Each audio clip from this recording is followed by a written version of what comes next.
Hello guys, তো আমাদের একটা খুশির মুহূর্ত আপনাদের সাথে শেয়ার করছি। আমার খুব প্রিয় এবং আমাদের সকলের খুব প্রিয় অরূপ, সে এখন প্লেস। আমরা খুব খুশি এবং আমাদের মধ্যে ওনাদের ওরা গার্জেনরা আমাদের মধ্যে আছে, বাবা মা সবাই এসছে, তাদের খুশিটা আমাদের সাথে শেয়ার করে নিতে।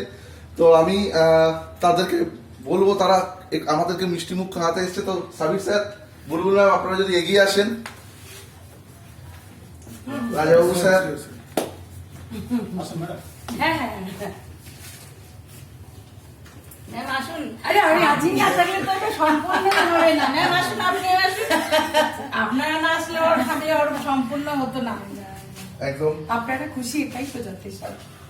আমার সাথে অরূপের বাবা এবং মা আমার সাথে খুবই ভালো সম্পর্ক এবং পুরো অনলাইনে শুরু করেছিল এবং দাদা আমাদের মাঝখানে প্রথমবার জেট কিং এ এসছেন। মানে আমাদের উপর এতটাই ওনার ভরসা ছিল এবং মাঝে মধ্যেই ম্যাডাম তো আমাকে ফোন করতো এবং বলতো যে আপনারাই কিন্তু ভরসা, এছাড়া কিন্তু আর মানে ব্যাপার নেই। সেই জায়গায় আমি জিজ্ঞেস করবো যে আপনি কেমন লাগছে যে ভরসা করে সেই সময় যেখানে আমাকে দেখতেও পারেন, আপনার ফোনের মাধ্যমে আপনাদের সাথে কথা হয়েছিল, জাস্ট ওইটুকুনি ভরসা করে আপনার ছেলের দায়িত্বটা দিয়েছিলেন এবং আজকে তাজবিন মলের মতো জায়গায় ও প্লেস।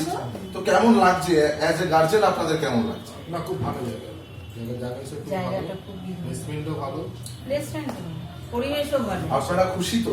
100% আমরা পুরোপুরি খুশি। আপনারা খুশি হলেই আমরাও খুশি এবং আগামী দিনে অরূপ আরো উন্নতি করুক, এটা আমরা সবাই চাই।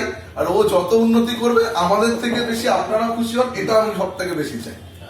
লাস্টে একটাই কথা বলবো, যারা আমাদেরকে অবজার্ভ করছো, দেখছো, অরূপকে যেটা আমি দেখেছি সেটা হচ্ছে গিয়ে প্রচন্ড হার্ড ওয়ার্কিং।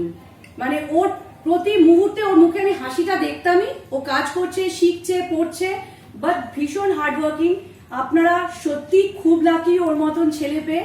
আমি সেটাই বলবো। আমাদের অবদান কতটা আমি বলতে পারবো না, বাট ডেফিনেটলি ওর সাকসেসের পেছনে ওর নিজের খাটনিটা প্রচুর। খালি বসে বসে এটা ভাবলেই চলবে না কোনো ইনস্টিটিউট কোনো কিছু করে দেয়। তোমাদেরকেও কিন্তু ভীষণভাবে পরিশ্রম করতে হবে। আমরা তোমাদের সাথে আছি। Thank you.